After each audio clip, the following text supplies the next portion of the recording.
Hello sir, this is Wagmare Baba Sahib Govin. Today I am going to represent my topic, that is igneous rock classification under the guidance of Pisal sir. So what is the igneous rock? Igneous rock derived from the Latin word ignis means fire is one of three main rock types, the other being sedimentary rock and metamorphic rock. Igneous rock is formed through the cooling and solidification of magma or lava. Igneous rock may form with or without crystallization, either below the surface as intrusive, that is plutonic rocks, or on the surface as extrusive, that is volcanic rocks. There are the several classification based on different properties. Different types of classification is what we will see. First one is the genetic classification. Second one is based on color. Third one is the textural. Fourth one chemical compositional. Fourth one is the CIPW classification, and last is the IUGS classification. First one is the genetic classification. Based on the genus of igneous rock, it is mainly classified into three: hypabasal rocks, find at shallow depth less than 1 kilometer, fine grained. Second one is a plutonic igneous rock, depth greater than 1 kilometer, medium to coarse grained. Third one is volcanic rocks. Magma which reaches and flow on the surface is called lava and forms extrusive rocks. They are fine grained. Extrusive rocks means that uh,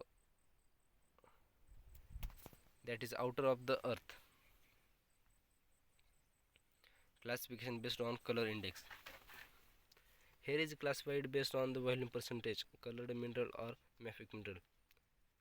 Leucoretic content less than 30% of mafic mineral. Mesocratic content 30% to 50% mafic mineral. Melanocritic content 60 to 90% mafic mineral. Hypermelanic content more than 90% mafic mineral. Third one is a textural classification. This is based on the relationship of individual grains in a rock. First one is a phenolitic texture. In this texture we can identify the individual grains with our naked eye.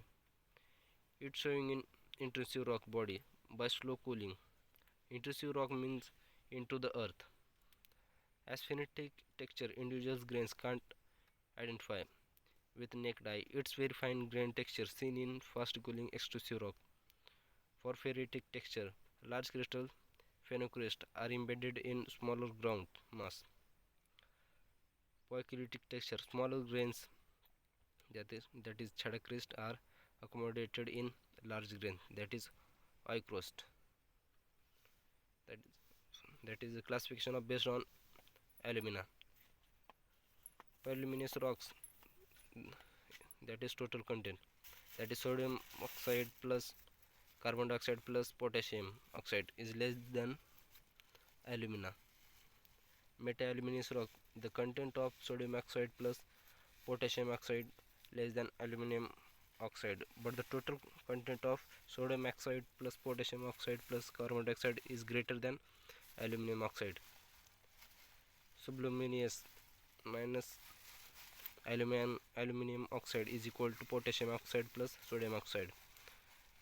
Peralkaline minus potassium oxide plus sodium oxide is greater than aluminum oxide.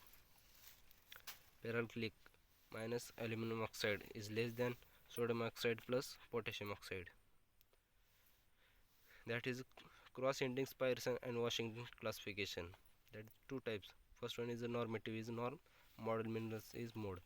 Normative minerals means assumed or assumption minerals which are normally present in the rock. Model minerals, actual minerals present in the rock expressed as volume percentage.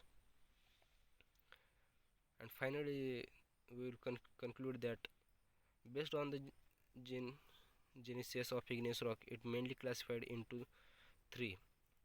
There are plutonic, hypabasal, and volcanic. Based on the texture, also it is classified as phenolitic, aphanitic, porphyritic, and poikilotic. Based on color index, also it is classified as leucocritic, mesocristic, melanocritic, and hypermelanic based on the chemical content. It is classified into the aluminum oxide, potassium oxide, sodium oxide, and carbon dioxide. And thank you.